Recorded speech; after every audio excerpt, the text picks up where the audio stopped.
धरती पर पाया जाने वाला इकलौता पदार्थ जिसकी रासायनिक बनावट लगभग इंसान के खून की तरह है। अगर इसका यूं ही सेवन किया जाए तो इसका एक तरह से असर होता है, अगर इसका सेवन ठंडे पानी के साथ किया जाए तो इसका असर अलग होता है। खून की रासायनिक बनावट को संतुलित रखना और खून को शुद्ध रखना, ये चीजें जरूर होंगी। बच्चों की बौद्धिक क्षमताओं को बढ़ाने के लिए ये एक अद्भुत आहार है।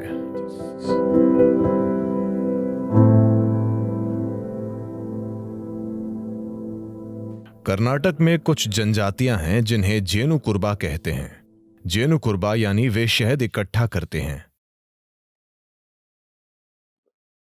कुछ समय पहले मुझे उनके साथ कुछ समय के लिए रहने का मौका मिला था। उनका आहार कुछ ऐसा है। सुबह सबसे पहली चीज एक बांस का गिलास, यानी बांस की टहनी इस तरह से कटी हुई, इसमें करीब 3/4 लीटर शहद आ जाता है। सुबह 3/4 लीटर शहद, बस यही आहार है। आप सुबह 3/4 लीटर शहद पीते हैं और फिर आप जंगल में चले जाते हैं। एक दिन में आप आसानी से 30 से 40 किलोमीटर चलते हैं और आप कम से कम 50 पेड़ों पर चढ़ते और उतरते हैं, ऊपर नीचे, और शाम तक कुछ और नहीं खाते।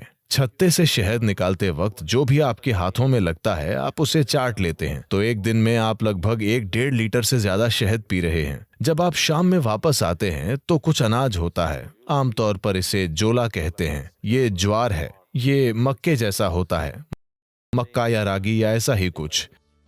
उनका रोज का मुख्य भोजन शहद है और आप ये 3/4 लीटर शहद पीते हैं और पूरे दिन इतने सक्रिय रहते हैं, लेकिन भूख नहीं लगती। वे बस वैसे ही ऊर्जा से भरे रहते हैं। वे इस पर ही जीते हैं। उन्हें शहद चरवाहा कहते हैं। शहद ही उनका आहार है। शहद उन सबसे अच्छी चीजों में से एक है जिनका आप सेवन कर सकते हैं। मानसिक स्थिरता, शारीरिक खुशहाली, जीवन शक्ति, इन सभी चीजों को काफी हद तक बढ़ाया जा सकता है सिर्फ रोजाना शहद के सेवन से।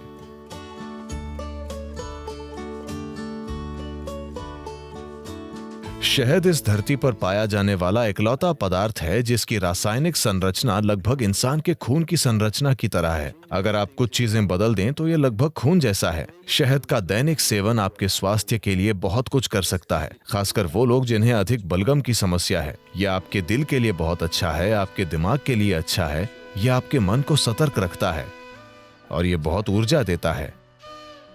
तो हर दिन शहद का सेवन बहुत कुछ कर सकता है। खासकर अगर आपके बढ़ते बच्चे हैं तो उन्हें रोज शहद का सेवन करना चाहिए। ये उनकी बुद्धि और हर तरह के विकास के लिए बहुत कुछ करेगा। सफेद कद्दू भी। सफेद कद्दू और शहद दोनों चीजें एक साथ मिलकर बच्चों के लिए एक शानदार आहार हैं, उनकी बौद्धिक क्षमता को बढ़ाने के लिए।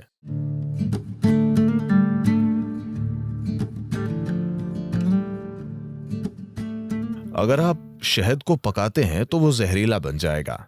शहद को पकाया नहीं जाना चाहिए। मुझे पता है कि लोग इसे बेक कर रहे हैं, इसे केक और दूसरी चीजों में पका रहे हैं। ये करने के लिए अच्छी चीज नहीं है। अगर आप इसे पकाते हैं तो शहद का कुछ हिस्सा जहरीला हो जाता है।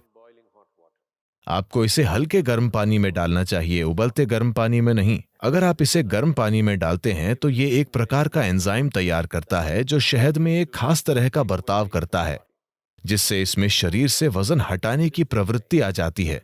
अगर आप इसे ठंडे पानी में डालते हैं तो ये एक अलग तरह से बर्ताव करता है और ये शरीर का वजन बढ़ा देता है।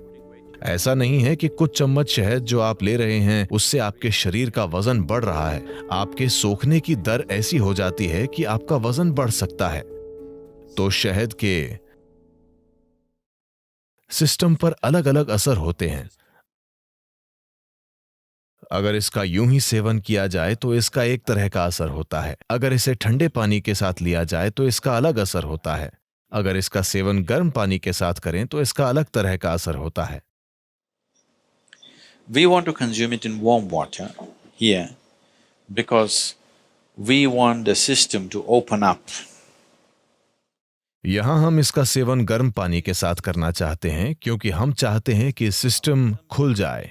अगर आप सिर्फ सेहत बनाना चाहते हैं, जैसे अगर कोई एनीमिक महसूस कर रहा है, एनीमिया का मतलब है एक स्तर पर खून में लोहा कम हो गया है, मतलब आपकी ताकत कम हो गई है, ठीक है? आपके शरीर की मजबूती कम हो गई है। आप थकावट महसूस करेंगे बिना किसी कारण के थकावट, क्योंकि जब जरूरी लोहा नहीं होता है तो शरीर के हिस्सों तक ऑक्सीजन ले जाने की आपकी क्षमता कम होती है। इसका मतलब है कि आपका शरीर, आपका दिल, आपका मस्तिष्क सब कुछ कम स्तर पर काम करेगा क्योंकि आपके पास पर्याप्त ऑक्सीजन नहीं है। तो इसे ठीक करने के लिए एक आसान चीज ये है कि आप रोजाना गर्म पानी में थोड़ा सा शहद मिलाकर पिएं और आप देखेंगे कि धीरे धीरे आपकी आरबीसी की मात्रा बढ़ जाएगी। अगर खून में ऑक्सीजन ज्यादा है तो अचानक आपको ऊर्जा का विस्फोट महसूस होगा। अचानक सब कुछ सक्रिय है, शरीर की पुनर्जीवन प्रणाली बेहतर है, मृत कोशिकाएं जल्दी जल्दी बदल रही हैं। शरीर में आप जो आलस महसूस करते हैं वो काफी कम है, मन में आप जो आलस महसूस करते हैं वो काफी कम है। तो शहद का सेवन रक्त संचार प्रणाली में एक तरह का संतुलन लाएगा, जो योगाभ्यास करने वालों के लिए बहुत ज्यादा जरूरी है, क्योंकि आप कुछ तरीकों से शरीर को सीमाओं से आगे धकेल रहे हैं।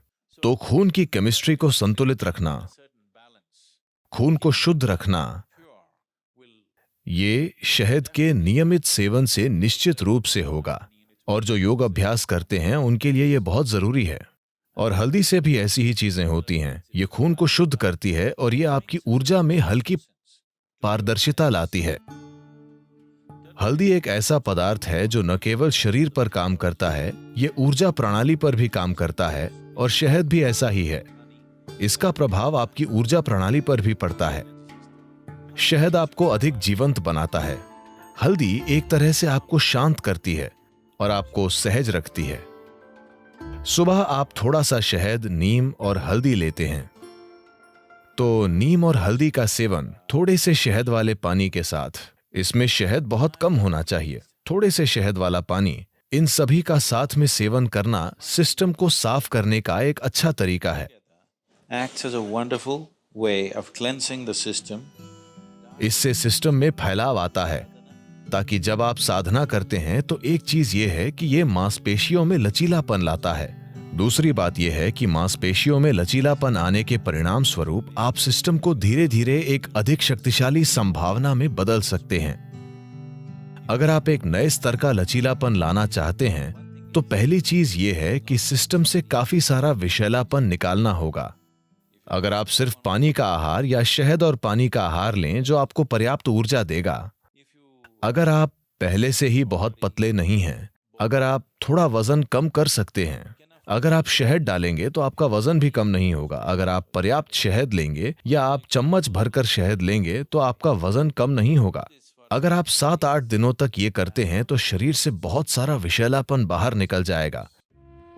अगर आप ऐसा करते हैं तो आप पाएंगे कि अचानक आपका शरीर कहीं ज्यादा लचीला हो गया है। प्रयोग करके देखिए, इस पर विश्वास मत कीजिए। तो शहद एक महत्वपूर्ण भूमिका निभाता है। जो लोग यौगिक अभ्यास कर रहे हैं उनके लिए शहद का सेवन अच्छा है।